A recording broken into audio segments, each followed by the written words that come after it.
मोहतरम भाइयों दोस्तों, আমি কোরআনুল কারীম 9 নম্বর সূরা 11 নম্বর পারা সূরা তওবার 206 নম্বর পৃষ্ঠার প্রথম আয়াত 112 নম্বর আয়াত। কোরআনুল কারীম 30 পারা সূরা গাসিয়া শেষ আয়াত আপনাদের সামনে তেলাওয়াত করেছি। হাদিসে নববী থেকে একটি মাত্র হাদিসের টুকরো পাঠ করেছি। উল্লেখিত আয়াত এবং হাদিসকে কেন্দ্রবিন্দুর মধ্যে রেখে সংক্ষিপ্ত বিবরণের চেষ্টা করব, যদি আল্লাহ তৌফিক দেন তো। আলাইহি তাওয়াক্কালতু ওয়া ইলাইহি উনীব। মোহতারাম ভাইও দোস্ত, আমরা এলাকার মানুষ, এই এলাকা থেকে যারা এসেছেন, ইসলাম ধর্মের বা ইসলাম ধর্ম জানা বর্তমান অনেকটাই সহজ হয়ে গেছে এবং ইসলামের আলোচনা এত হয়, কোরআন হাদিসের আলোচনা সমাজে এত হচ্ছে, অন্য ধর্মের আলোচনা তত হয় না যতটা ইসলাম ধর্মের কোরআন এবং হাদিসের আলোচনা হয়। এর পরেও কেন যেন দিন দিন মানুষের ঈমান কমজোর হচ্ছে। আপনারা আমার সাথে একমত হতেও পারেন, নাও পারেন।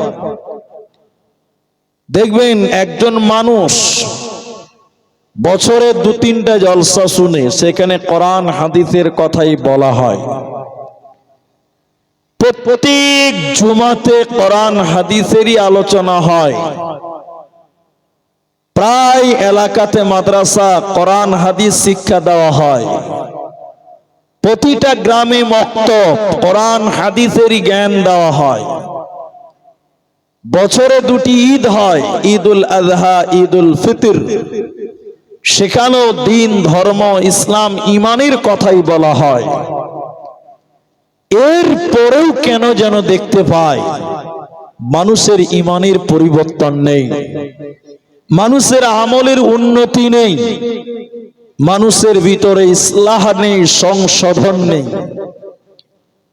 আসলে আমাদের আলোচনাগুলো কতটুকু কার্যকর হচ্ছে, মনোযোগ দিয়ে ভাবলে বুঝবেন। এত আলোচনা, এত মাদ্রাসা, এত জলসা, আমাদের কেন যেন ঈমানের কমতি থেকেই যাচ্ছে, ঈমানের কোনো উন্নতি হচ্ছে না। আসলে আমরা 2টি জিনিসকে ভুলে গেছি। আমরা এক, আল্লাহর জাহান্নামের ভয়। মানুষের ভিতরে জাহান্নামের ভয় আসাটা বাধ্যতামূলক। জাহান্নামের ভয় যদি আপনার ভিতরে না আসে, আপনি ইবাদত করে মনোযোগী অর্জন করতে পারবেন না। দ্বিতীয় নম্বর, আপনার ভিতরে জান্নাতের আশা থাকতে হবে, জান্নাত সম্পর্কে আগ্রহী হতে হবে। জান্নাতের লোভ আপনার অন্তরে যেন চলে আসে। আর জান্নাতের লোভ যতক্ষণ আপনার ভিতরে না আসবে, জাহান্নামের ভয় যতক্ষণ আপনার মধ্যে না আসবে, ততক্ষণ পর্যন্ত আপনি ইবাদতে মনোযোগী হতে পারবেন না, ঈমানের পূর্ণতায় পৌঁছাতে পারবেন না। এর জন্য মুসলমান, জান্নাতের আশা করো, জান্নাতের আশা করো। আজকে আমি আপনাদের সামনে যে কথা বলতে চাই, যে আল্লাহর জান্নাতের সুসংবাদ পাবে কারা, অর্থাৎ সুসংবাদ প্রাপ্ত মুমিন কারা, যাদেরকে আল্লাহ জান্নাতের সুসংবাদ দিবেন, সেই মানুষেরা কারা। বলতে গেলে অনেকক্ষণ লাগবে। যে আমাদের নবী অর্থাৎ নবী রাসূলগণ পৃথিবীতে এসেছিলেন বার্তাবাহক হিসাবে, মানুষদেরকে জান্নাতের সুসংবাদ দেওয়ার জন্য। হাদিসের ভিতরে আশারায়ে মুবাশশারা 10 জন ব্যক্তি জান্নাতি হবেন, জান্নাত যাবেন, দুনিয়াতে আল্লাহ ঘোষণা দিয়েছিলেন নবীর মাধ্যম দিয়ে। এখন 2025 সাল সমাপনী হতে যাচ্ছে, আর নবী আসবেন না। নবী বলেন আনা খাতামুন নবী, আমি হলাম শেষ নবী, লা নবিয়্য বাদ, আমার পরে আর কোন নবী আসবেন না, নবীর রাস্তা বন্ধ। তাহলে এখন এবং পরবর্তীতে যে সকল বান্দারা আসবেন তারা তাহলে জান্নাতের সুসংবাদ কিভাবে পাবেন? আর তো নবী আসবেন না, জিবরাইলও ওহী নিয়ে আসবেন না। তা আল্লাহ তাবারাক ওয়া তাআলা 9 নম্বর সূরা, সূরা তাওবার 112 নম্বর আয়াত, আল্লাহ বললেন জান্নাতের সুসংবাদ পাবে কারা? তাদের পরিচয় শোনো। যেই মানুষের ভিতরে 8টা গুণ পাওয়া যাবে, যেই ব্যক্তির ভিতরে 8টা গুণ আসবে, 8টা গুণে গুণান্বিত হবেন যেই মানুষটা, ওই মানুষকে আল্লাহ জান্নাতের সুসংবাদ দেবেন। আল্লাহ তাবারাক ওয়া তাআলা বলেন, এক, আল্লাহ বলেন আত-তাইবুন,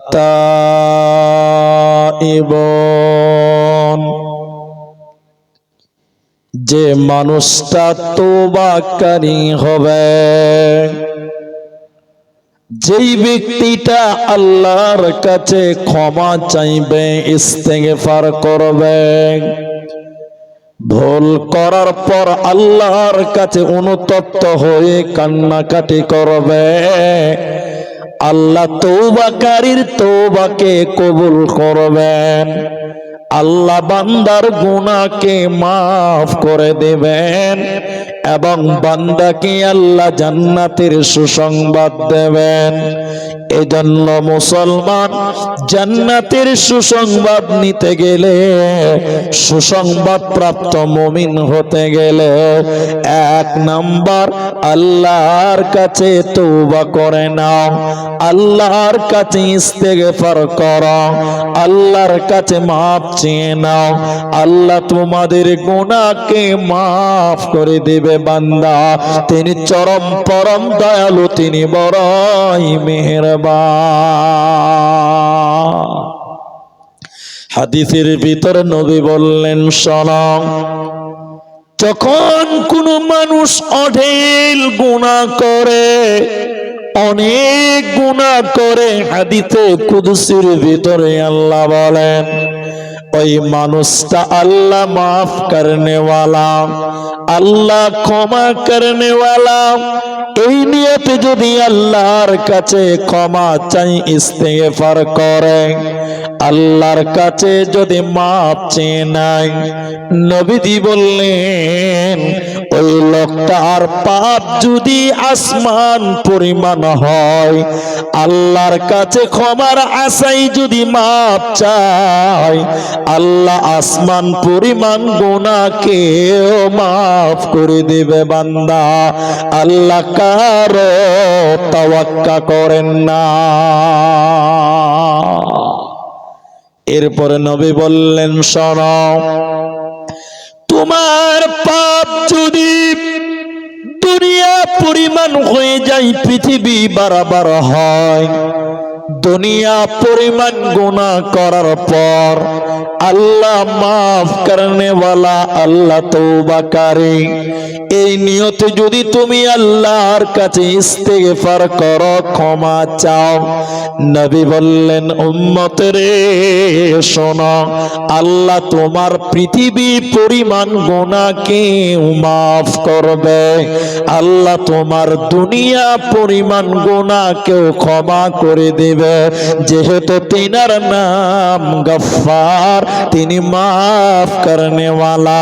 তাই আল্লাহ তাবারাক ওয়া তাআলা বলেন, আল্লাহর সুসংবাদ নিতে গেলে, আল্লাহর জান্নাতে যেতে গেলে মুমিন রে তুমি তওবাকারী হয়ে যাও।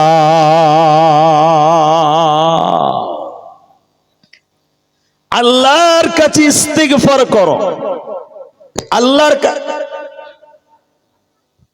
মহিলাদের কাছে যে প্রজেক্টরটা আছে সেটা বন্ধ হয়ে আছে, সেটাকে চালানোর জন্য অনুরোধ করা হচ্ছে। প্রজেক্ট যেটা বন্ধ হয়ে আছে, মহিলারা দেখতে পাচ্ছে না বক্তাকে এবং বক্তার কথা ভালো করে বুঝতে পারছেন না, সেটাকে একটু ঠিক করে তাড়াতাড়ি ঠিক করে দাও। কে আছো? প্রজেক্টর ম্যান কে আছে? প্রজেক্টর ম্যানকে আছো, তাড়াতাড়ি ঠিক করে দাও।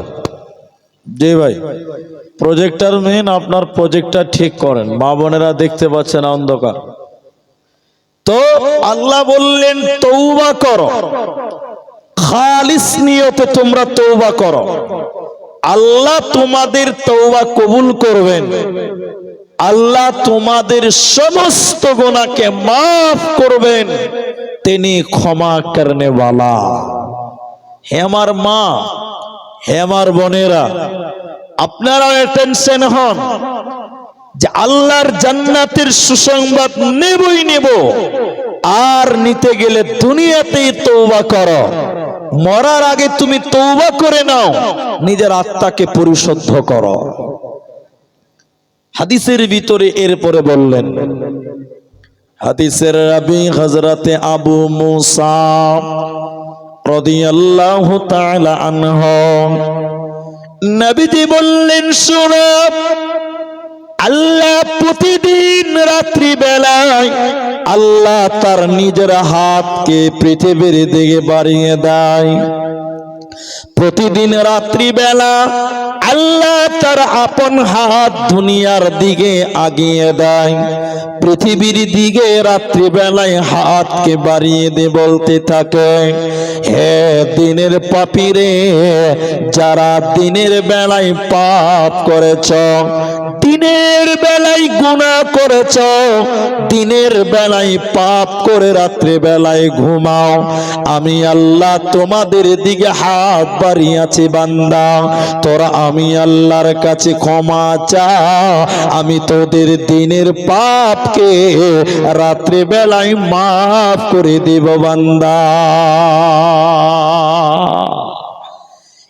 এরপর নবীজি বললেন, শোনো, যখন দিন আরম্ভ হয়ে যায়, সূর্য যখন উদিত হয়ে যায়, আল্লাহ তার অপর হাতকে এইভাবে পৃথিবীর দিকে বাড়ায়, অন্য হাতকে দুনিয়ার দিকে বাড়িয়ে দিয়ে আল্লাহ বান্দাদেরকে ডাকতে থাকেন আর বলতে থাকেন, হে রাতের পাপীরে, যারা রাত্রি বেলায় পাপ করেছ, গুনাহ করেছ, আমি আল্লাহ দিনের বেলায় হাত বাড়িয়েছি বান্দা, তোরা আমি আল্লাহর কাছে ক্ষমা চা, আমি তোদের দিনের পাপকে রাত্রি বেলায় আর রাত্রের পাপকে দিনের বেলায় আমি আল্লাহ তোদেরকে মাফ করে দিব বান্দা, তোদের কোনো চিন্তা রবে না।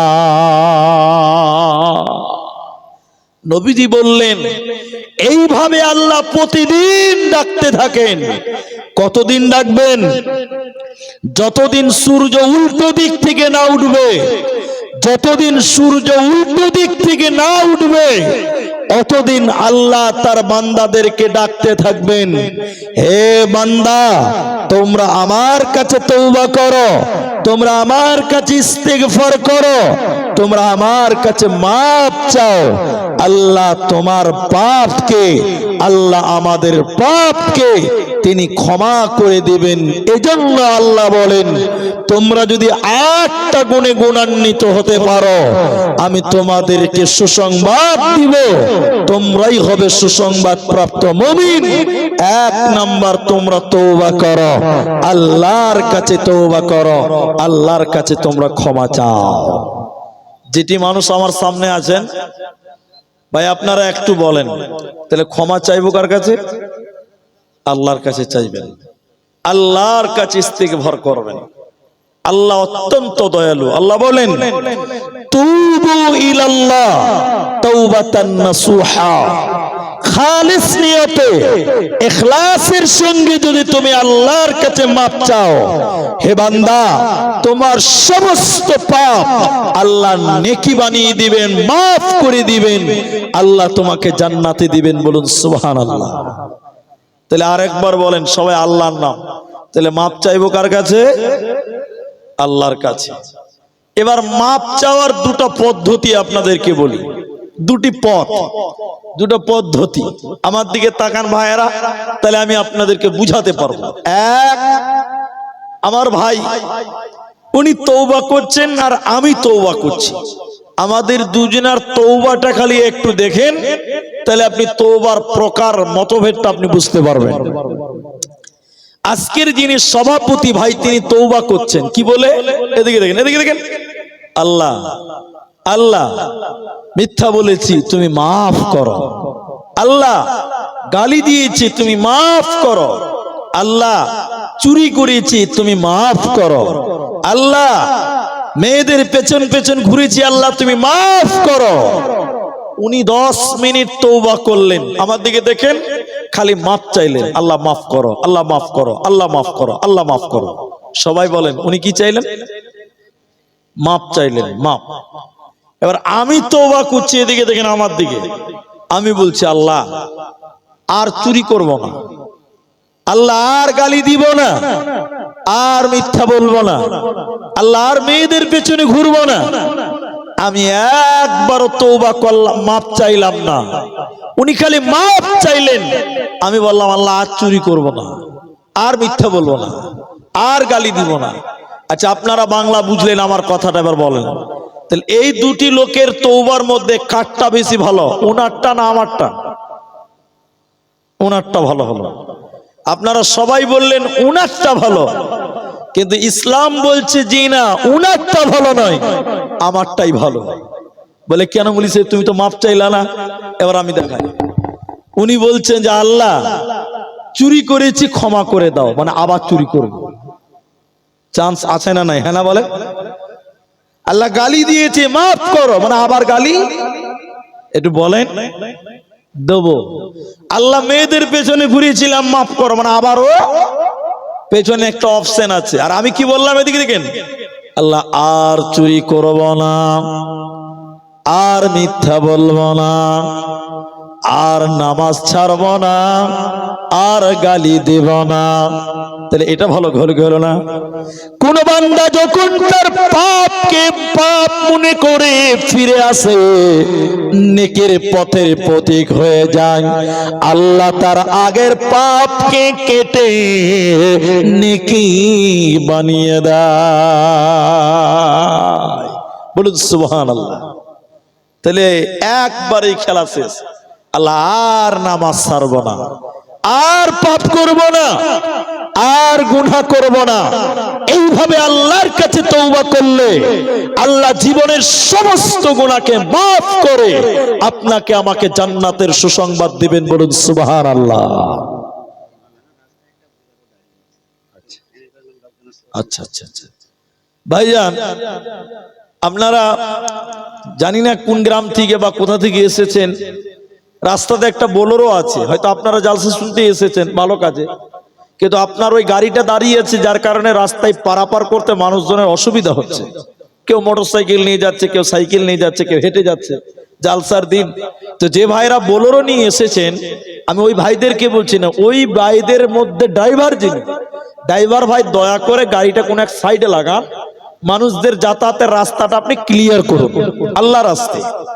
তাহলে আল্লাহর কাছে তওবা করেন, আল্লাহ আপনাকে মাফ করবেন।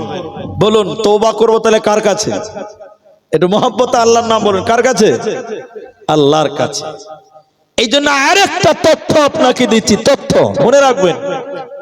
বর্তমান ইসলামিক গবেষক চিন্তাবিদ তারা বলছেন, এদিকে দেখেন, এদিকে, আল্লাহ মানুষকে পাপের কারণে জাহান্নাম দেবে না। কথাটা কেমন উল্টা লাগলো ভাই? আল্লাহ মানুষকে পাপের কারণে জাহান্নাম দিবে না, তাহলে ঠান্ডাতে জালসা শুনে লাভ আছে, সিনেমা হলে সিনেমা দেখলেই ভালো, কোনো ঠান্ডা লাগবে না, কোনো কিছু লাগবে না। তো বলছেন যে আল্লাহ মানুষকে গুনার কারণে জাহান্নাম দেবে না। তাহলে এখন প্রশ্ন হলো মুলি সাহেব, তাহলে জাহান্নাম দেবে কেন? এটা হলো প্রশ্ন। তাহলে জাহান্নাম দেবেন কেন? আমার দিকে টেনশন থাকবেন, খুব জরুরি কথা। আচ্ছা এবার বলি, আল্লাহ নবী বলছেন কুল্লু বানি আদামা খাত্তাউন, আদমের ছেলে মেয়েরা মানে মানুষেরা ভুল করবে, মানুষের দ্বারাই ভুল হবে। তাহলে আমাদের ডিউটি হলো ভুল করা। একটু বলেন, আমাদের অভ্যাস ভুল করা। আমাদের অভ্যাস কি? ভুল হবে, ভুল করা। আর আল্লাহর নাম গফফার, মানে মাফ করনেওয়ালা। তাহলে আল্লাহর কাজ মাফ করা, ক্ষমা করা, আর মানুষের কাজ গুনাহ করা। কথা কি বুঝতে পারলেন? এটা হ্যাঁ না বলেন?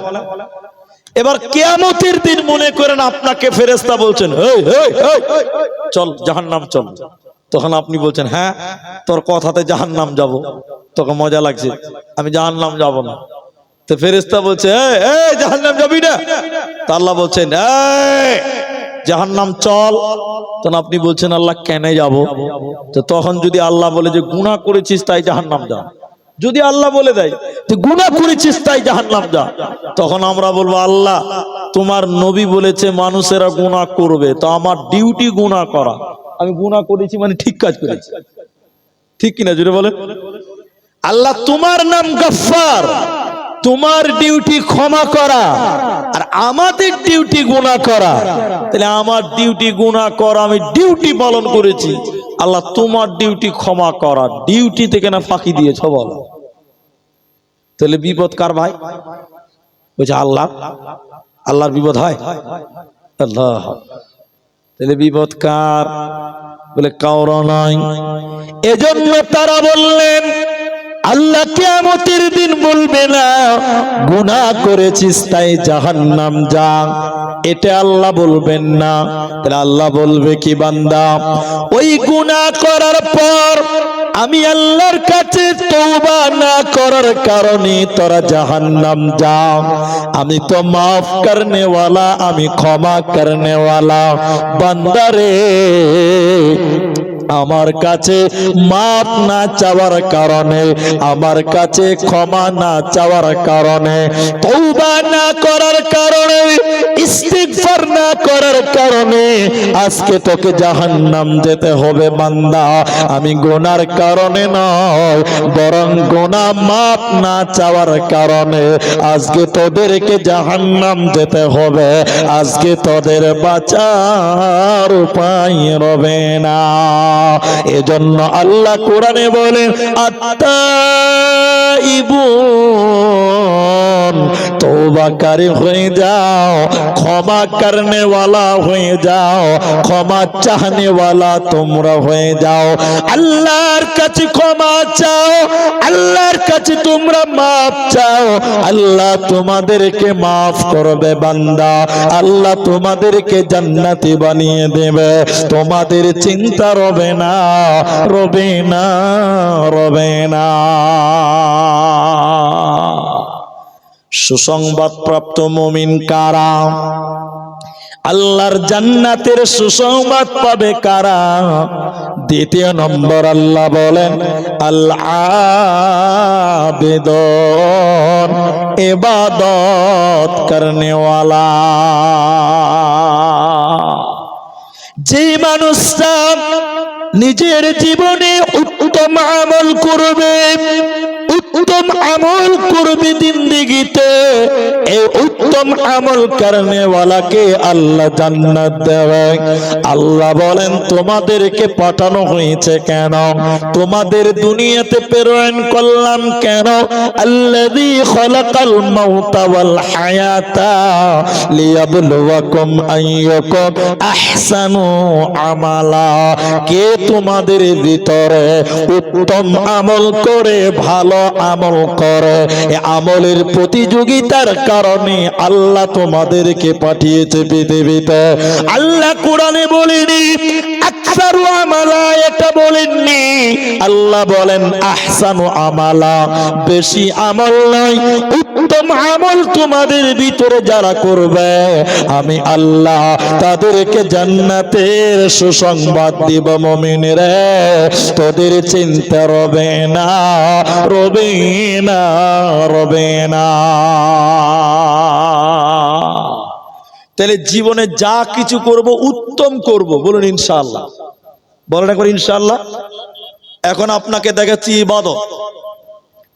একজন মুমিনের টোটাল জিন্দেগিতে ইবাদত।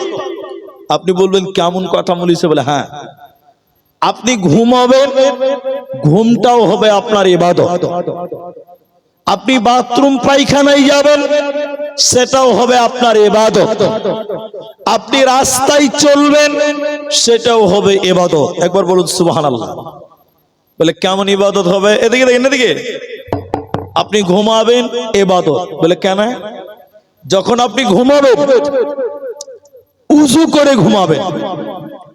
স্ত্রী মিলন হলেও উযু করে আপনি ঘুমাবেন।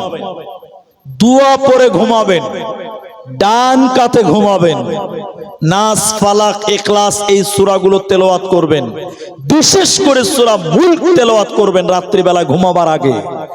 কেউ যদি সূরা মুলক তেলাওয়াত করে ঘুমাবার আগে, আল্লাহর নবী বলছেন ওই ব্যক্তির কবরে কোনো আযাব হবে না। বলুন সুবহানাল্লাহ। কবরে কোনো আযাব হবে না। তাহলে আপনি ঘুমাবেন, উযু করেন, দোয়া পড়েন, যেগুলো জিকির আছে জিকির করেন, ডান কাতে ঘুমাবেন। আপনি ঘুমাবেন, ফেরেশতারা আপনার আমলনামায় লিখতে থাকবে নেকি। বলুন সুবহানাল্লাহ। আপনি বাথরুমে যাবেন, টয়লেটে, ওটাও ইবাদত হবে। একটু দেখায় আপনাকে, দেখেন, এদিকে দেখেন। দোয়া পড়বেন, প্রথমে বাঁ পা দিবেন, এরপরে বাথরুমের ভিতরে কোনো কথা বলবেন না, প্রয়োজনীয় কাজ শেষ করবেন, এরপরে ডান পা বের করবেন, আগে দোয়া বলবেন, বেরিয়ে যাবেন। আপনি যদি রাসূলের পদ্ধতিতে আপনি বাথরুমেও যান, আপনি বাথরুমে ঢুকবেন আর ফেরেশতারা আপনার আমলনামাতে নেকি লিখবেন। জোরে বলুন সুবহানাল্লাহ। আপনি আজকে বাড়ি থেকে বের হয়ে জলসা এসেছেন, এটা ইবাদত। বাড়ি থেকে বের হবেন, দোয়া পড়ে বের হবেন। কি দোয়া বলবেন ওটা আপনারা জানেন। বিসমিল্লাহি তাওয়াক্কালতু আলাল্লাহ, লা হাওলা ওয়ালা কুওয়াতা ইল্লা বিল্লাহ। এরপরে ডান দিক দিয়ে হাঁটবেন। বলি সাহেব থামেন, ডান দিকে কি করে হাঁটবো? দেশের আইন বলছে বাঁ দিকে, আর আপনি মৌলভী সাহেব বলছেন ডান দিকে। তাহলে কোনটা মানবো এখন? ভারী মুশকিল। কোনটা মানবেন বলেন? কোনটা মানবেন? হ্যাঁ, ইসলাম মানবেন। নরেন্দ্র মোদী তার মিলিটারি ফোর্স আর মমতা খালার যেগুলো মিলিটারি ফোর্স পুলিশ আছে, ওরা কান ধরে আপনাকে জেলে ভরবে আর কেস লিখবে আপনার নামে। তাহলে কোনটা করবেন? আমি এক জালসাতে বলেছি যে ইসলাম বলছে ডান দিকে, সরকার বা আইন বলছে বাঁ দিকে, তো কোন দিকে যাবেন? একটা লোক বলছে মুলি সাহেব আমি বাড়ি থেকেই বের হবো না, কইছে আমি ঝামেলাতে নাই। তো উলামায়ে কিরাম আপনাকে সাজেস্ট করেছে, এদিকে এদিকে মৌলবীরা, উলামায়ে কিরাম আপনাদের পরামর্শ দিয়েছে কি করবেন? দোয়া পড়ে বের হবেন, প্রথমে 2-3 মিনিট ডান দিকে হাঁটবেন, তারপরে আস্তে করে বাঁ দিকে চলে যাবেন। তাহলে ইসলামের আইন প্রথমে মানা হলো, তারপরে দেশের আইনও। কথা কি বুঝতে পারলেন? একে বলে মধ্যম পন্থা, বাড়াবাড়ি নয়। একে বলে কি? মধ্যম পন্থা। দুটোই মানলেন আপনি। এইভাবে যদি রাস্তায় চলেন, আপনার রাস্তায় চলাটাও ইবাদত হয়ে যাবে। একবার বলুন সুবহানাল্লাহ। আল্লাহু আকবার। তা আল্লাহ বললেন আল আবিদুন, যারা ইবাদতকারী হবে, আল্লাহর ইবাদত করবে, আমি আল্লাহ তাদেরকে জান্নাত দিব। একবার জোরে বলুন সুবহানাল্লাহ। তাহলে ইবাদত করব কার? এর জোরে বলুন, ইবাদত করব কার? আল্লাহর। তওবা করব কার কাছে? আল্লাহর কাছে তওবা করবেন। নাম্বার 3, সুসংবাদ প্রাপ্ত মুমিন কারা? হে আমার মা, হে আমার যুবকেরা শোনো। আল্লাহ সূরা তওবার 112 নম্বর আয়াতে বললেন আল হামিদুন, যারা প্রশংসাকারী হয়, যারা আল্লাহর প্রশংসা করে, আল্লাহর শুকরিয়া আদায় করে, ওই প্রশংসাকারীকে, ওই শুকরিয়া আদায়কারীকে আমার আল্লাহ জান্নাতের সুসংবাদ দেবে। মুমিন রে, আল্লাহর শুকরিয়া আদায় করো, নাশুকরি করবে না, করবে না। সবটি মানুষ একবার প্রশংসা করে বলেন আলহামদুলিল্লাহ। এখন আপনাকে একটু দেখাই, একটু আমার দিকে দেখেন। আপনি এখানে বসুন, আপনি এখানে বসুন, একটু আপনাকে দেখাচ্ছি, আপনি আমার দিকে দেখেন। এই দুনিয়াতে মানুষেরা নাশুকরি করে, নাশুকরি। হ্যাঁ, এদিকে দেখেন, এদিকে দেখেন, সালাম দেন। আসসালামু আলাইকুম চাচা, কেমন আছেন? অনেক লোক বলে আছি মোটামুটি। এই মোটামুটি বলার লোক আপনার দিকে নাই, এদিকে মনে হয় নাই। ভাই কেমন আছেন? আছি মোটামুটি, মানে জানে কোনো শান্তি নাই। কিন্তু কি বলতে হবে বলেন তো? সবাই বলেন আলহামদুলিল্লাহ। তুমি যেমনই থাকো না কেন, যেভাবেই থাকো না কেন, সর্বপ্রথম তোমার মুখ দিয়ে বের হবে আলহামদুলিল্লাহ। আল্লাহ তোমার প্রশংসা। তাহলে শুকরিয়া আদায় করবো কার? আল্লাহ। এবার একটা উপন্যাস বলছি, 1 মিনিট লাগবে। দেখেন দেখেন দেখেন, একটা লোক, তার পায়ে স্যান্ডেল নাই, জুতা নাই, গরিব মানুষ, গরমের দিনে রাস্তায় রোডে পা দিয়েছে, পা পুড়ে যাচ্ছে। তখন কাঁদতে কাঁদতে আল্লাহর বিরুদ্ধে বলছে কি, আল্লাহ তোমার ইনসাফ ঠিক নাই। কত মানুষ 4 চাকালে ঘুরে বেড়ায়, আর আমার পায়ের তলে একটা স্যান্ডেলও জুটে না।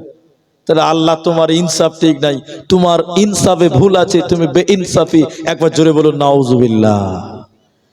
আল্লাহর বিরুদ্ধে বলছিল, খালি পায়ে জুতা নাই এই বলে লোকটা রাস্তাতে হাঁটতে হাঁটতে সামনে গেল। সামনে গিয়ে দেখলো যে একটা লোক, তার 2টি পা নাই, রাস্তাতে গড়াগড়ি দিতে দিতে আগাচ্ছে, যার স্যান্ডেল নাই। তওবা করে আল্লাহকে সাজদা দিয়ে বলল, আল্লাহ তোমার হাজার শুকরিয়া, আমার স্যান্ডেল নাই তা তো কি হয়েছে, ওই লোকের তো 2টি পা নাই, আল্লাহ আমার তো 2টা পা আছে, এজন্য শুকরিয়া আদায় করেন, বলুন আলহামদুলিল্লাহ। হে মুসলমান, তুমি না শুকরি করো না। তোমাকে আল্লাহ যেভাবে রেখেছে, যত গরিবই হও না কেন, তুমি তোমার নিচের লোকদেরকে দেখো, তোমার উপরের লোকদেরকে তুমি দেখো না।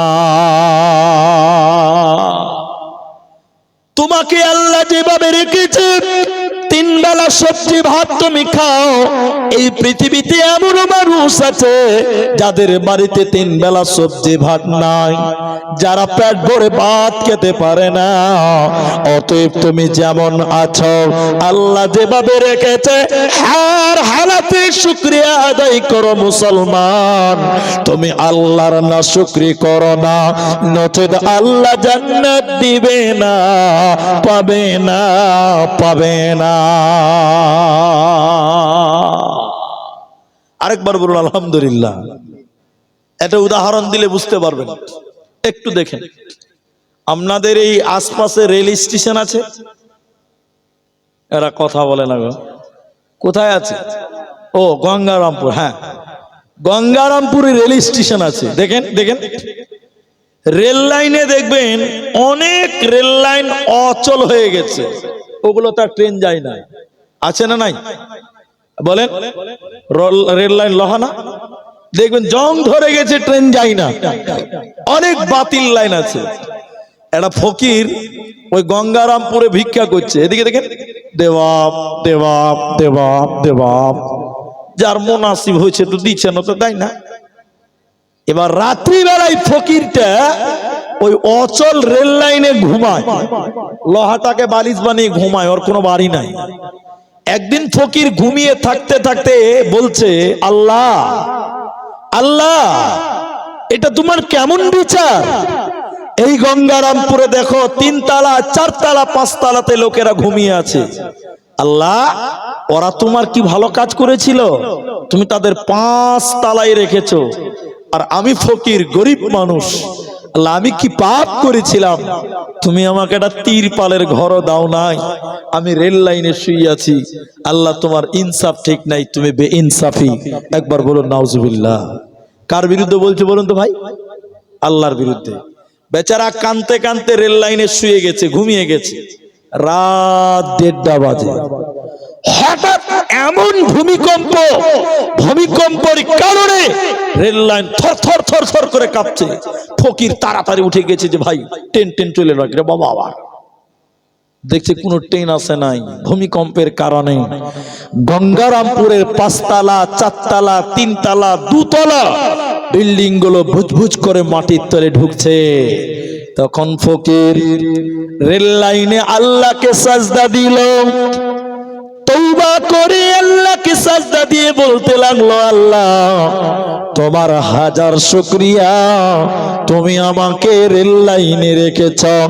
আজকে যদি আমি 5 তলা বিল্ডিং এ থাকতাম, বিনা জানাজা বিনা কাফনি আমার দাফন হয়ে যেত, আজকে আমার লাশও কেউ পেত না। আল্লাহ রেল লাইনে আছি তবু এখন বেঁচে আছে। হে মুসলমান, 5 তলায় থাকো চাই 5 তলায় থাকো, 5 তলায় থাকো চাই গাছতলায় থাকো, যেখানেই থাকো যেভাবেই থাকো না কেন আল্লাহর শুকরিয়া আদায় করো। আল্লাহর না শুকরি করো না, আনন্দ আল্লাহর শুকরিয়া আদায় করো, দুঃখের দিনও আল্লাহর শুকরিয়া আদায় করো।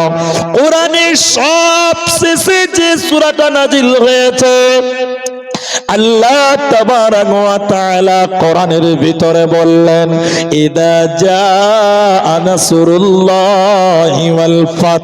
হে নবী, যখন আমি আল্লাহর সাহায্য তোমার কাছে যাবে, তুমি দেখবে মক্কা বিজয় হয়ে গেছে, মক্কা ফাতা হয়ে গেছে, মক্কা বিজয় হয়ে গেছে। তুমি দেখবে অরাআইতান নাস, তখন তুমি মানুষদেরকে দেখবে।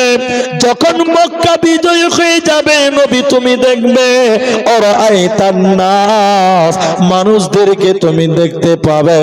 এদখুলু না, তারা দাখিল হতেছে, প্রবেশ করতেছে ফি দীনিল্লাহ, আল্লাহর দ্বীনে তারা প্রবেশ করছে।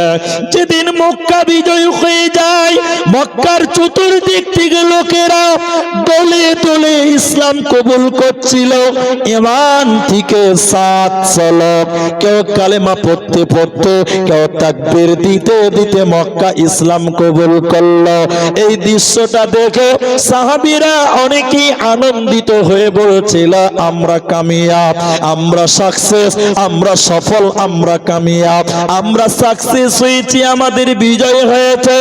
আজকে আমাদের আনন্দের দিন, আমরা আনন্দ মিছিল করব, আমরা বিজয় মিছিল করব, আমরা আনন্দ উদযাপন করব।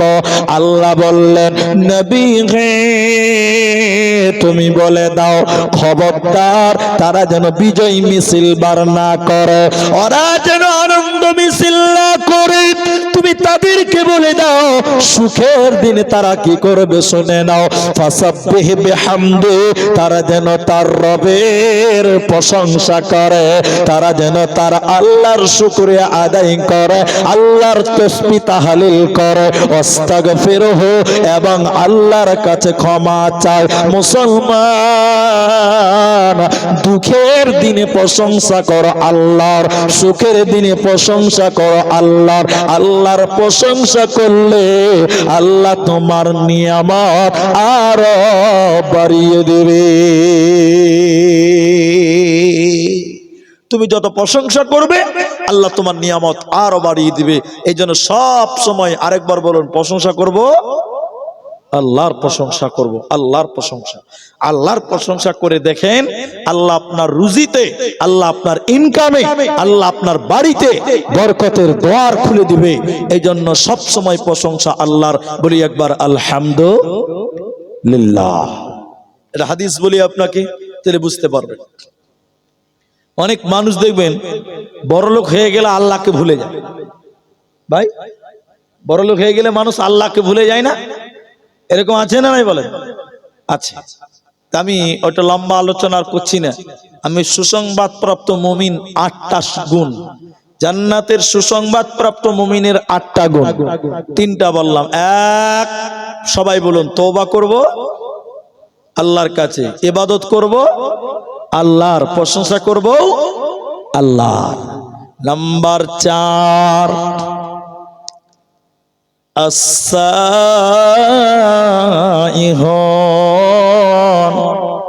সিয়াম পালনকারী হয়ে যাও, রোজাদার হয়ে যাও। যে মানুষটা বেরোজাদার আল্লাহর জান্নাত যায় না, বেরোজাদার আল্লাহর জান্নাতে যাবে না। যে লোকটা মুমিন জান্নাতি মুমিন হবে, ও রমজানের রোজা পালন করবে। ওরে আমার মা, যে লোকটা রোজা রাখে না, যে মেয়েটা রমজান মাসে সিয়াম পালন করে না, যে পুরুষটা রমজানের রোজা রাখে না, ওর জাহান্নামে শাস্তি কেমন হবে এইটুকু আপনি কর্ণপাত করে শোনেন। নবীজি জাহান্নাম যাচ্ছেন দেখার জন্য, ফেরেশতারা নবীকে নিয়ে যেতে লাগলো। যেতে যেতে যেতে যেতে নবী দেখতে পেল জাহান্নামের ভিতরে কিছু মানুষের পাগুলোকে আকাশের দিকে বাঁধা আছে, আর তাদের মাথা মুখমণ্ডল মাটির দিকে ঝুলছে। পাগুলো আকাশের দিকে, মাথা মুখমণ্ডল মাটির দিকে উল্টো করে ঝোলার কারণে ওদের গালগুলো, ওদের মুখগুলো ফেটে ফেটে রক্ত পড়ছে মাটির দিকে। পাগুলো আকাশের দিকে, মাথা মুখমণ্ডল মাটির দিকে ঝুলছে। উল্টো করে ঝোলার কারণে ওদের মুখগুলো ফেটে ফেটে ফেটে ফেটে রক্ত পড়ে। নবী থাকতে না পেরে বললেন, জিবরাইল তুমি বলো, মান হাউলাই, এরা কারা? কেন জাহান্নামে পাগল আকাশের দিকে, কেন কেন মাথা মাটির দিকে, কেন তাদের মুখ ফেটে ফেটে রক্ত পড়ছে কেন? জিবরাইল বলেন, ইয়া রাসূলুল্লাহ, নবী গো তুমি শুনে নাও, এরা কারা? আল্লাহর ওই সমস্ত নাফরমান গুনাহগার বান্দা বান্দিরা যারা রমজান মাস পেয়েছিল, সিয়ামের মাস পেয়েছিল, রোজার মাস পেয়েছিল, দিনের বেলায় রোজার দিনে ইফতারের আগে যারা খাবার খেয়েছিল, ইফতারের আগে যারা রোজা ছেড়ে দিয়েছিল, দিনের বেলায় রমজান মাসে রোজা যারা ছেড়ে দিয়েছিল, খাবার গ্রহণ করে ওই সমস্ত বেরোজাদারের দল, ওদের জাহান্নামে উল্টো করে রাখা হবে। এরা আল্লাহর জান্নাতে যাবে না, পাবে না, পাবে না। ওতে মুসলমান রোজাদার হয়ে যাও, রোজাদার না হলে জান্নাতে দেবে না, পাবে না, মিলবে না। একটু বলেন ভাই, এখন মুসলমান বেরোজাদার আছে না নাই? আপনার দিকে নাই? বেরোজাদার নাই? আল্লাহু আকবার। এমনও বাড়ি আছে বাড়িতে কেউই রোজা রাখে না, দুপুর বেলায় রান্না চলে, এরকম বাড়ি নাই? অনেক বাড়িতে আছে এরকম, একজনও রোজা রাখে না। আল্লাহু আকবার, কি জবাব! অনেক মানুষ আছে রমজান মাস তারা নাটক করে, মিথ্যাবাদী, মিথ্যা বলে, মুমিনদেরকে ধোঁকা দেয়। দেখে দেখে দেখে, তুমি রোজা রাখোনি কেন? রোজা রাখিস কেন? মুড়ি সাহেব পেটে খুব গ্যাস, এরকম কিছু ধোঁকাবাজ বলেন আছে না নাই? আছে। জাতিকে ধোঁকা দেয়, মুমিনদের ধোঁকা দেয়, মুসলমানদের ধোঁকা দেয়। যারা ধোঁকাবাজি করে, রমজান মাসে রোজা রাখে না, এই সকল ধোঁকাবাজদেরকে আপনারা বলেন আল্লাহ জান্নাত দেবে না। রমজানের রোজা রাখো। নাম্বার 5, আল্লাহ তাবারাক ওয়া তাআলা বলেন, আর-রাকিউন, রাকিউন মানে নামাজি হয়ে যাও, জান্নাত যেতে গেলে, আল্লাহর সুসংবাদ প্রাপ্ত মুমিন হতে গেলে 5 নাম্বার আল্লাহ বলেন আর রাকিউন, রুকুকারী হয়ে যাও। কেমন রুকুকারী? আল্লাহ কোরআনে বলেন ওয়ারকাউ ওয়ারকাউ ওয়ারকাউ মা'আর রাকিন, রুকুকারীদের সঙ্গে তোমরা রুকু করো, নামাজীদের সঙ্গে তোমরা নামাজি হয়ে যাও, মানে জামাতে তোমরা নামাজ কায়েম করো। কারণ বেনামাজিকে আল্লাহ জান্নাত দেবে না, বেনামাজি মুমিন জান্নাতি হতে পারে না। তাহলে আপনাকে আমাকে জান্নাতে যেতে গেলে 5 নাম্বার আল্লাহ বলেন নামাজি হয়ে যা। আপনাদের দিকে সব মুসলমান নামাজ পড়ে ভাই? হ্যাঁ জি, এটা কথা বলে, নামাজ পড়ে? পড়ে না। 100টার মধ্যে কতটা লোক নামাজ পড়ে? 10টা 20টা? তাহলে শতকরা 80% লোক নামাজ পড়ে না, 20% লোক নামাজ পড়ে। ঠিক বলছি না নাই বলেন? আমি বুঝার জন্য বলছি, কথাটা রাগ করবেন না। আমি গ্রামে মুলি সাহেবকে বললাম যে ভাই, এই বামুনকুড়িয়া গ্রামে মুসলমান পুরুষ কত আছে? তো মুলি সাহেব আমাকে বলছে, মুলি সাহেব আমার গ্রামে 5000 মুসলমান আছে। আপনারা বলেন কত হাজার? এটা জোরে তাকবীর দেন তো ভাই, নারায়ে তাকবীর। কত হাজার বললাম? মুলি সাহেব বলছে 5000 মুসলমান আছে। তখন আমি বললাম 5000? উনি বুক উঁচা করে বলছে, জি মুলি সাহেব বিরাট গ্রাম 5000। তখন ওনাকে বলছে, আস্তে করে বলছি, নামাজি কটা আছে ফজরের সময় মসজিদে? তো বলছে 5টা। বলেন কটা? মুসলমান কতটি বললো? আর নামাজি 5টা। তখন ইমাম সাহেবের কথা শুনে মুয়াজ্জিন বলছে, থামেন। মুলি সাহেব সত্য কথা হলো একদিন ইমাম আর মুয়াজ্জিন দুজনাতেই ফজরের নামাজ পড়তে হয়। এরকম গ্রামও আছে, হয়তো এখানে নাই। কি বলছেন নাই? এখানেও আছে মাশাআল্লাহ। ইমাম আর মুয়াজ্জিন দুজনাতেই ফজরের নামাজ মাঝে মধ্যেই পড়ে। মানে গোটা গা হলো মুসলমান, কেউ নামাজ পড়ে না, খালি ইমাম আর মুয়াজ্জিনই কাফের নাকি? না গোটা গায়ের লোক কে? আমি বললে রাগ হবে, আমি আর বলছি না। আল্লাহ আবার কাগজে লিখছে যে ইসলামিক সমাজ। গোটা গায়ের লোক বেনামাজি, বলছি ইসলামিক সমাজ। কোথা মাথা ঠুকবো খালি বলেন। আবার কিছু কিছু লোক বলছে, মুলি সাহেব নামাজ না পড়তে পারি ইমান ঠিক আছে, পাক্কা চিটিংবাজ। যে নামাজ পড়ে না বলছে ইমান ঠিক আছে, এর চেয়ে বড় চিটার দুনিয়াতে আর কেউ আছে? তোমাকে নামাজ পড়তে হবে। কি করতে হবে? আবার আরেকটা লোক আছে, এদিকে দেখেন, এদিকে দেখেন, ওরা নামাজ পড়বে না, নামাজ পড়বে না, কিন্তু জলসাতে 20,000 টাকা দান করবে। ঠিক বললাম না নয় বলেন? এরা বলে না কথা? নামাজ পড়বে না, বড় গরু কুরবানি দিবে, এরকম লোক নাই আপনাদের দিকে? নাই? আল্লাহ নবী বলছেন আউয়ালু মা ইউহাসাবু বিহিল আবদ, কিয়ামতের দিন সর্বপ্রথম মানুষকে বলা হবে নামাজের হিসাব দে।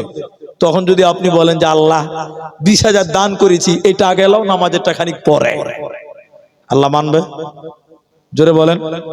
আল্লাহ বলবে হবিব চল নামাজের হিসাবটা দে। আল্লাহ বিরাট গরু কুরবানি দিয়েছিলাম, আল্লাহ এই কুরবানিটা আগে লাও, নামাজেরটা 2 ঘন্টা পর।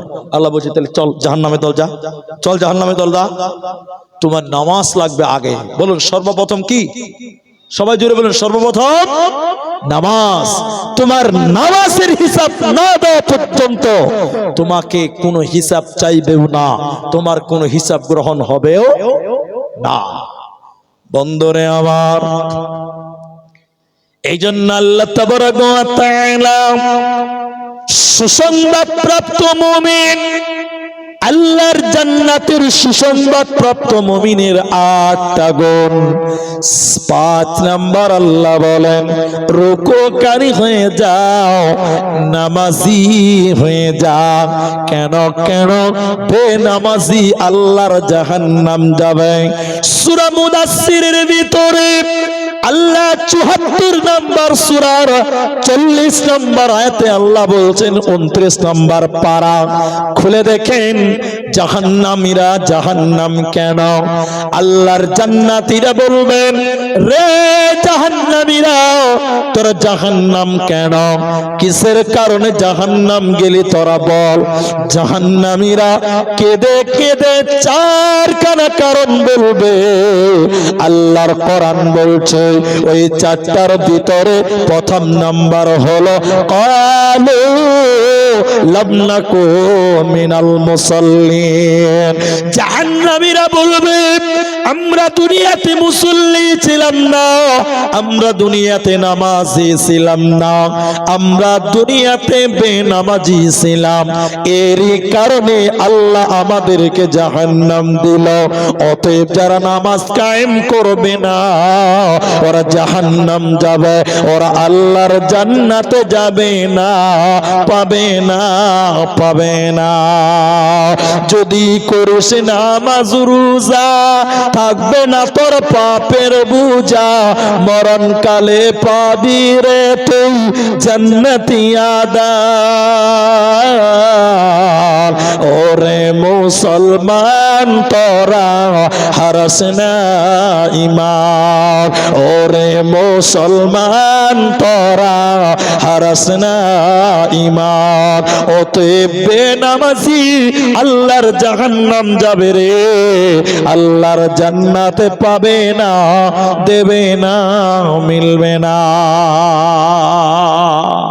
সবাই বলুন নামাজ পড়বো ইনশাআল্লাহ, আল্লাহ কবুল করুন। এরপরে আল্লাহ বলেন জান্নাতের সুসংবাদ প্রাপ্ত মুমিন কারা? এটাতে একটু রাগ হবে আপনার, কিন্তু রাগ হলেও ভালো। চুলকানির মলম দেওয়ার পরে খানিক জ্বলবে, তারপরে কিন্তু ভালো হয়। ঠিক বললাম না? নাই বলেন তো। এবার ৬ নাম্বারটা বলছি, একটু রাগ হবে। আল্লাহ বলেন আস-সাজিদুন, সাজদাকারী হও। এই মুসলমান, আ বাবা সাজদাকারী হও। সবাই বলেন সাজদা কাকে করব? এটা আল্লাহ জোরে বলেন কাকে? এটা মহব্বতের তাকবীর দিচ্ছি, নারায়ে তাকবীর, লিল্লাহি তাকবীর। সবাই বলুন সাজদা করব শুধুমাত্র, কেবলমাত্র, একমাত্র আল্লাহ। আল্লাহ ছাড়া অন্য কাউকে সাজদা করা যাবে বলেন না। মাজারে যায় বেশিরভাগ মানুষ, আমরা যাই না। কেন যান না সেটা আলাদা ব্যাপার, কেন যান ওটাও আলাদা ব্যাপার। কিন্তু আমার কথা হলো কেউ যদি মাজারে সাজদা করে ওটা জায়েজ না না জায়েজ? সবাই বলেন হারাম। বিশ্বনবী বললেন শোনো, মানুষকে যদি সাজদা করার অনুমতি থাকতো প্রতিটা মেয়েকে বলা হতো তোমরা তোমাদের স্বামীদেরকে সাজদা করো। মানুষকে সাজদা করার অনুমতি দিলে প্রতিটা নারীকে বলা হতো তোমরা তোমাদের স্বামীদেরকে সাজদা করো। মানুষকে সাজদা করা যাবে না। তাহলে সাজদা শুধুমাত্র, কেবলমাত্র, একমাত্র আল্লাহকে করতে হবে। আল্লাহ ছাড়া অন্য কাউকে সাজদা করা যাবে না। আপনারা আমাকে চেনেন না তাই আমি একটু মানুষদেরকে বকাই, আপনাদের রাগ হতে পারে। আচ্ছা আপনারা মুখ খুলে বলেন তো আমাদের কাবা কটা? আহারে এতটি লোক বলে না। কটা কাবা আপনাদের? একটা। আমাদের কাবা কটা? একটা। কিন্তু যারা মাজারে সাজদা দেয়, পীরকে সাজদা দেয়, ওরা বলছে কাবা আমাদের ৪টা। বলুন নাউজুবিল্লাহ। কাবা কটা? ৪টা বলছে। দেখবেন দেখবেন দেখাচ্ছে শরীয়ত, তরিকত, হাকিকত, মারিফত। না, পীর কাবা, দিল কাবা, বক্তা কাবা, মোরা কাবা। কাবা হলো ৪ কাবা। এটা হলো মারিফতের লাইনে, এটা মারিফতের লাইনে। শরীয়তের লাইনে আছে ৮টা। তো এগুলো কেন বলছি? এটা কারণ আছে, সাজদার কথা এসছে তাই। তো এদের নোংরা আকীদা হলো মোরাকাবা। আচ্ছা মোরাকাবা কাকে বলে? এদিকে দেখেন, এই যে মাইক চলছে, লাইট জ্বলছে, এই যে কথাগুলো শুনছেন, এগুলো শোনার পেছনে একটা জিনিসের ভূমিকা আছে। ওই ভূমিকাটার নাম কি? আল্লাহ আকবার। কারেন্ট। কি নাম? টুক করে কারেন্টটা বন্ধ হয়ে গেলে বক বক বন্ধ হবে কি হবে না? সব লেকচার বন্ধ হবে, হবে না? হয়ে যাবে। এখন বলেন, রাস্তাতে 11,000-এর পাওয়ারের কারেন্ট আছে, কেউ যদি ওখানে হাত দেয় মরবে না বাঁচবে? এতটি লোক বলে না গো, মরবে। আর ওখান থেকে কারেন্ট নিয়ে এসে এখানে লাইট জ্বালাচ্ছেন, এই তারে হাত দিলে মরবে না বাঁচবে? হ্যাঁ, মরবে। সেম পাওয়ার আছে। মুরাকাবা কাকে বলা হয় এইটুকু আপনি শুনলেন। বলছে যখন কোন আল্লাহওয়ালা বুজুর্গ পীর সাহেব জিকির করে আল্লাহ আল্লাহ আল্লাহ আল্লাহ, মানে বড় থেকে আস্তে আস্তে ছোট হয়, তখন বলছে পীর সাহেব মুরাকাবাতে চলে গেছে। মুরাকাবা মানে হলো আল্লাহর সঙ্গে কানেক্ট লেগে গেছে। রাস্তার তারে হাত দেওয়া, ওখান থেকে কানেক্ট দিয়ে স্টেজের তারে হাত দেওয়া যেমন বারবার। পীর সাহেব যখন আল্লাহর জিকির করে আল্লাহ আল্লাহ আল্লাহ আল্লাহ, মানে বড় থেকে আস্তে ছোট হয়, তখন লোকেরা বলে আমাদের পীর সাহেব আল্লাহর জিকির করছিল, জিকির করতে করতে মুরাকাবাতে চলে গেছে, মানে আল্লাহর সঙ্গে কানেক্ট লেগে গেছে। এখন আল্লাহকে সাজদা করা, পীর সাহেবকে সাজদা করা বারবার। তখন মানুষেরা মুরাকাবা দাবি করে পীরকে সাজদা করে। অনেকে গাছের তলা লাল কাপড় দিয়ে সাজদা করে, অনেকে কবরে সাজদা করে, কেউ আবার জিন্দা মানুষকে সাজদা করে। আল্লাহ কোরআনে বলেন আসসাজিদুন, একমাত্র আমি আল্লাহকে তোমরা সাজদা করো। এই কপালটা আমি আল্লাহ ছাড়া অন্য কারো কাছে ঝুঁকানো নামানো যাবে না। এরপরে আল্লাহ বলেন শুনে নাও, এটার ব্যাপারে কোনো কম্প্রোমাইজ নয়, সাজদার ব্যাপারে কোনো রহম কহম নয়, একমাত্র আমি আল্লাহকে করো, অন্য কাউকে করলে শিরক হয়। এবার আল্লাহ 7 নাম্বার বলেন আল আমিরুনা বিল মারুফি ওয়ান নাহুনা আনিল মুনকার, সৎ কাজের আদেশ করো, মন্দ কাজের নিষেধ করো। ভালো কাজের আদেশ করো, মন্দ কাজের নিষেধ করো। মানুষদেরকে ভালো কাজের দিকে ডাকতে হবে। চলো চলো মসজিদের দিকে চলো, চলো চলো নামাজের দিকে চলো। ভালো কাজের আদেশ করো, অন্যায় কাজের বাধা তোমাকে দিতে হবে। এই গুণ তোমার ভিতরে যদি আসে, তুমি হবে সুসংবাদ প্রাপ্ত মুমিন। দেখেন দেখেন একটু, ভালো কাজের আদেশ করতে হবে, মন্দ কাজের নিষেধ করতে হবে, এটা আল্লাহর আদেশ। কোরআনে কয়েকটি বিশেষ বিশেষ গুরুত্ব করে আল্লাহ এই দাওয়াতের কথা বলেছেন। আমি অত লম্বা আলোচনা করছি না, শর্টলি একটা কথাই খালি বলে দিচ্ছি। আপনারা 2 তলা পানির জাহাজ দেখেছেন? কেউ দেখেছেন? কলকাতাতে হুগলি নদীতে আছে, আমাদের আসামে গুয়াহাটি ব্রহ্মপুত্র নদীতে আছে, যেটা সরাইঘাট ব্রিজ আছে 2 তলা, নিচ দিয়ে ট্রেন চলে, উপর দিয়ে গাড়ি চলে, সরাইঘাট ব্রিজ অনেকে দেখেছেন, গুয়াহাটিতে আছে, ঝালুকবাড়িতে। তো ওই নদীতে আছে। হাদিস বলছি, কেন বলছি কথাটা? জাহাজের কথা হাদিসে আছে। হাদিস রাবি হচ্ছেন নুমান বিন বাশির রাদিয়াল্লাহু তাআলা আনহু। নবী উদাহরণ দিচ্ছেন, কত সুন্দর 2 তলা পানির জাহাজ, নিচতলা 2 তলা। নিচতলাতে কোনো খাবার জল নেই, খাবার পানি নেই, উপর তলাতে আছে। তো নিচতলায় যারা আছে ওদের পানি পিপাসা লাগতে পারে, পারে কি পারে না? পারে। তো নিচতলার একটা লোকের পানি পিপাসা লেগেছে, কিন্তু নিচে পানি নাই, পানি আছে উপর তলায়, খাবার পানি।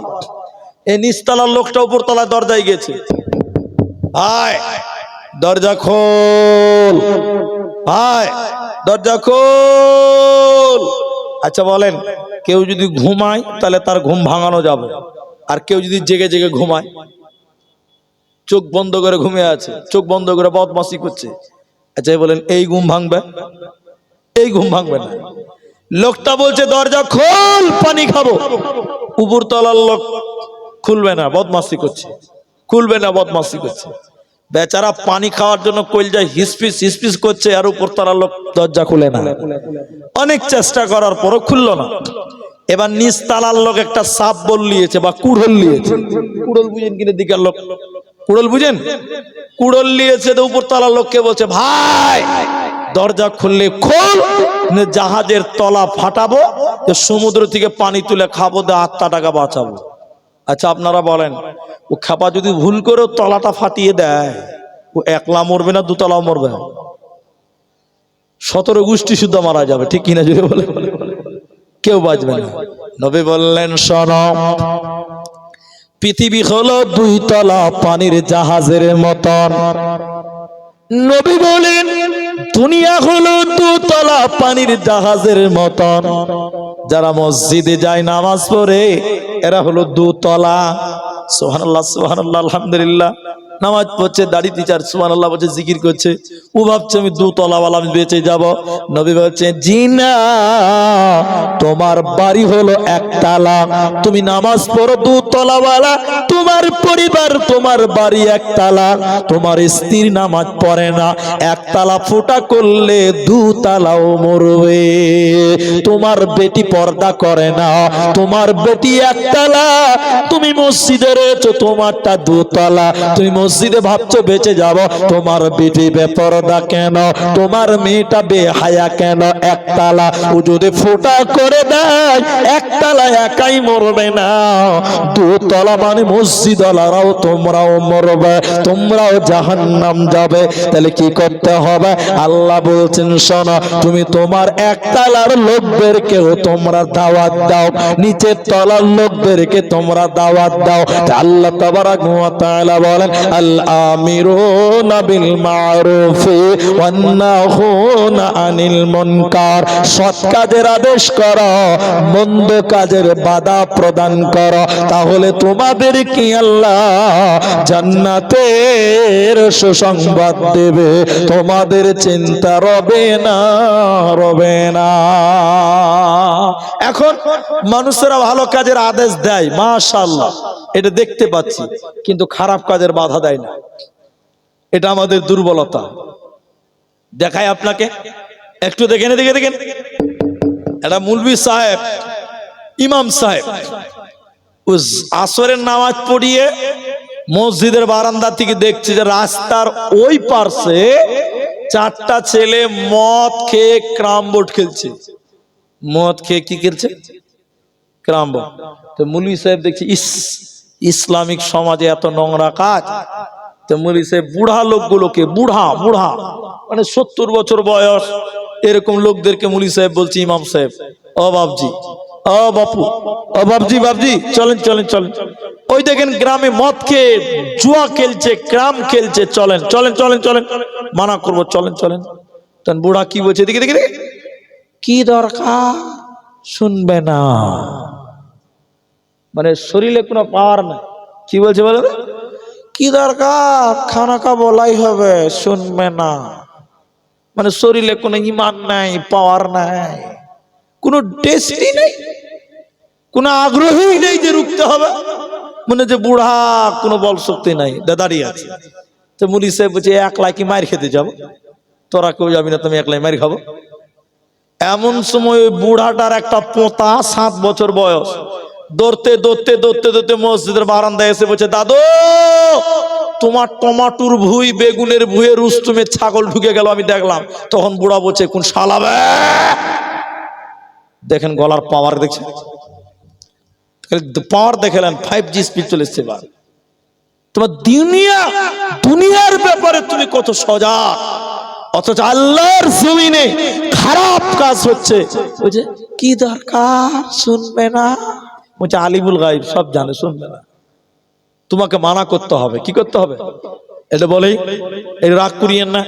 আজকে হলো 30 তারিখ, ভাই 30 তারিখ, আজকে আগামীকালকে 31 তারিখ, দিন গে রাত 31 নাইট। জি, 1 জানুয়ারি হ্যাপি নিউ ইয়ার। আপনাদের দেশে চলে কি চলে না? গান বাজনা, পিকনিক চলে কি চলে না? আরে বাপরে, দুম দারাক্কা, মাটি শুদ্ধ থরথর করে কাঁপছে। ডিজের কি পাওয়ার! জি ভাই, এই যে দেখেন জালসাতে, আমি মাইকম্যানকে দোষ দিচ্ছি না, মাইকম্যানের কোনো দোষ নাই, এখান বললাম না, আমি এই মাইকম্যানকে বলছি না, গোটা দুনিয়া বলছি। এই মাইকম্যান যত দুনিয়াতে আছে, জালসাতে এসে বক্তারা মা স্পিকারে চুম্মা দিয়ে কথা বলছে, তাও আওয়াজ হয় না। আবার যখন গানে যাবে এই বক্স দেখবেন থর থর করে কাঁপবে, মাটি সুদ্ধা কাঁপবে। আমাদের ছেলেরা, আমাদের যুবকেরা প্রায় ভারতের কানাই কানাই, আমার যতদূর যাওয়া হয়েছে সব প্রায় এলাকাতেই দেখতে পাই, 1 জানুয়ারিতে ছেলে পিলে একদম হ্যাপি নিউ ইয়ার 3 দিনের নামে ট্যুর ঘুরতে গেল। কেউ নদীর ধারে, কেউ বিলের ধারে, কেউ মাঠে, কেউ জমিতে গিয়ে গান বাজাচ্ছে, পিকনিক খাচ্ছে। হারাম, একেবারেই হারাম। তুমি মুসলমান, তোমার গ্রামে হয়, তুমি মানা করো না। বলেন বলেন, মানা করা দরকার আছে না নাই? বলেন। সর্দার মোড়ল কমিটির লোক, গ্রামের যারা ভত্তা কর্তা, তাদেরকে রুখে আসতে হবে, রুখতে হবে। কি বলছেন, রুখতে হবে কি হবে না? যদি তুমি দাওয়াত না দাও, না রুখো, বাধা না দাও, কাল কিয়ামতের দিন তোমার কাছে কৈফিয়ত চাওয়া হবে।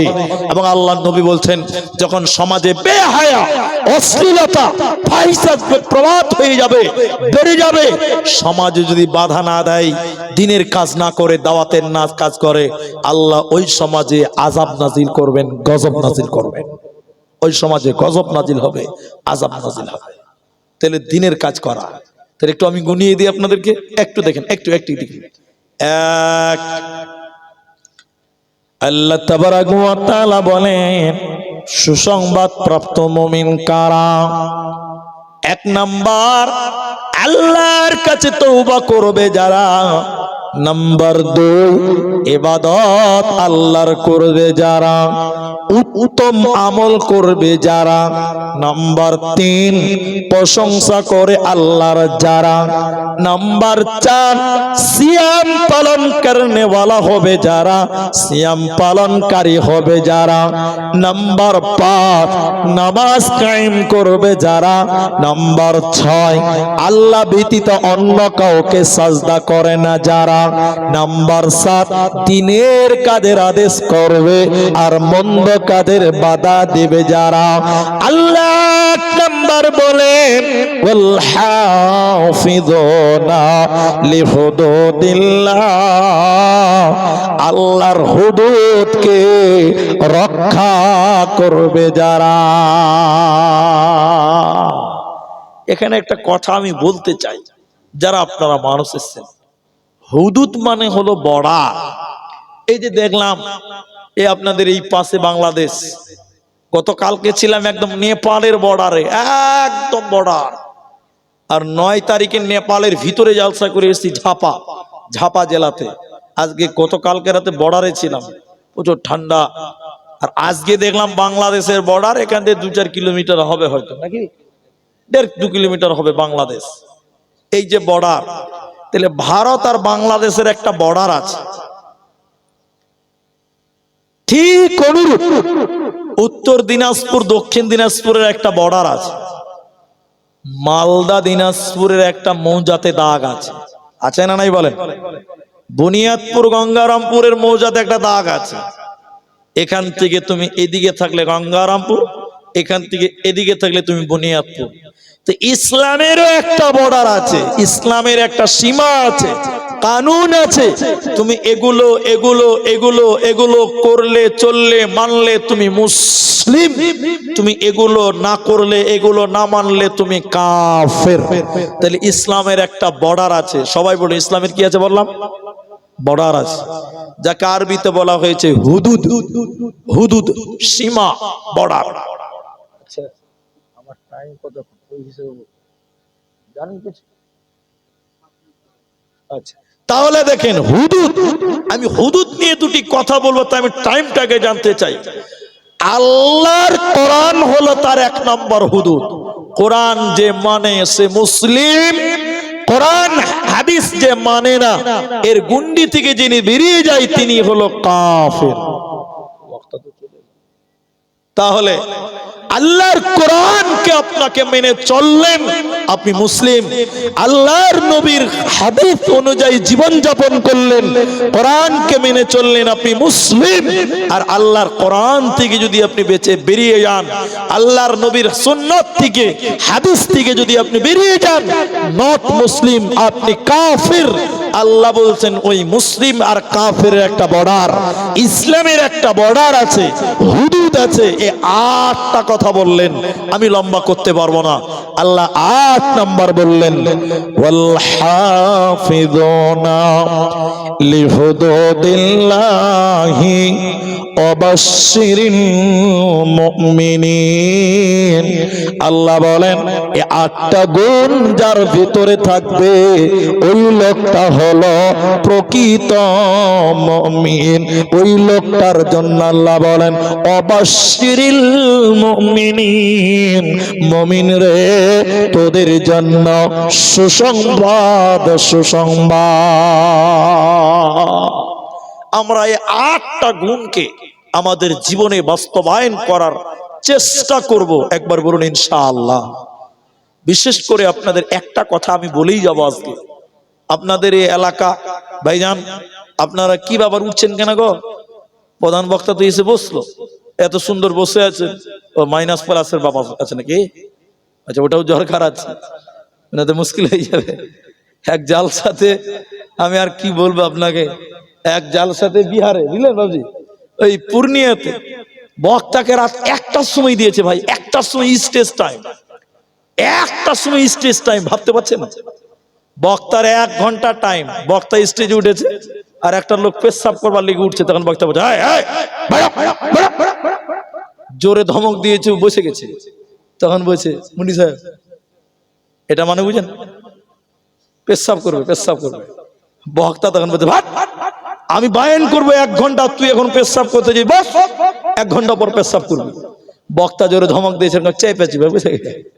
আচ্ছা বলেন 1 ঘন্টা পেশাবকে রোকা যাবে?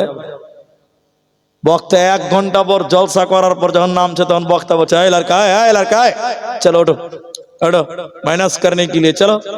তখন ও ঠাট বাংলাতে বলছে মুলি সাহেব আর উঠে লাভ আছে।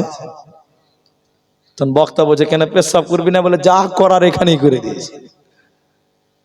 পৃথিবীতে একমাত্র জিনিস যেটাকে থামা যাবে না, আর সুগারের রোগী হলে তো মুশকিল আছে। আল্লাহ আমাদের বুঝদান করুক, আমরা বলি আল্লাহুম্মা আমিন। আমি যে কথাটা শেষ করছিলাম 2 মিনিট লাগবে, আর ওটা বলে দিই।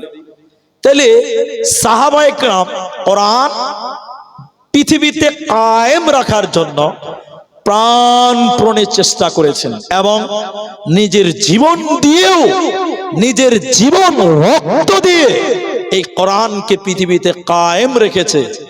আমরাও চেষ্টা করব এই কোরআনের জন্য যদি জীবনও পর্যন্ত দিতে হয়, আমরা দিতে রাজি আছি ইনশাআল্লাহ।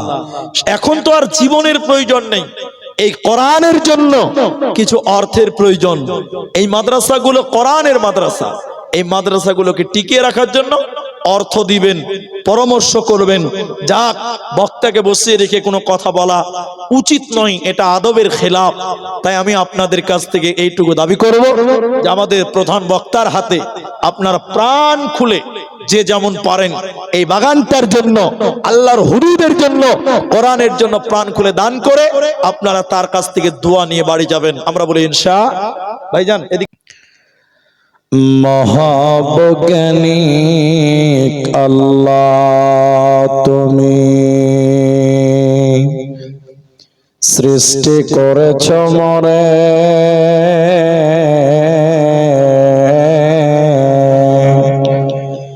লক্ষ কোটি সাজদা করি তোমায় বারে বারে। মহাবৈজ্ঞানিক আল্লাহ তুমি সৃষ্টি করেছ মরে,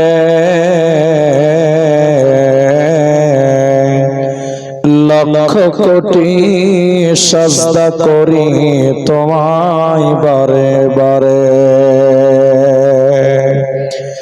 হাত পা চোখ কান সবই তোমার দান, অন্তর থেকে উঠে কথা শোনার লাগি কান। যে মাটিতে ফসল ফলে অম্ল তিক্ত ঝাল, সেই মাটির উপাদান সদা বেগুনিলা।